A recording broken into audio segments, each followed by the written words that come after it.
কিছুক্ষণ আগে ছিল কম, এখন অনেক বেড়ে গেছে, অনেক হয়ে গেছে এখন, মানে মাঠ ঘাট সব তুলে যাচ্ছে।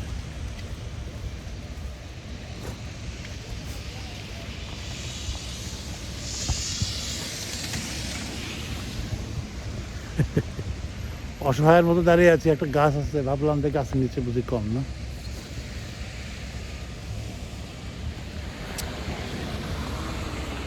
মুখটা খোলো না, একটু মুখটা খোলো। ভাবছিলাম যে মানে একটু স্নো কীভাবে পরে দেখি, আমি দেখতে যে এত ভিজে যাচ্ছে, সারা শরীর ছেয়ে গেছে। তারপর একটা মজা, একটা আলাদা মজা। আমরা ওই যে একটা এখানে একটা পার্ক আছে, পার্কটা তলায় গেল, এই মুহূর্তে তলায় গেছে।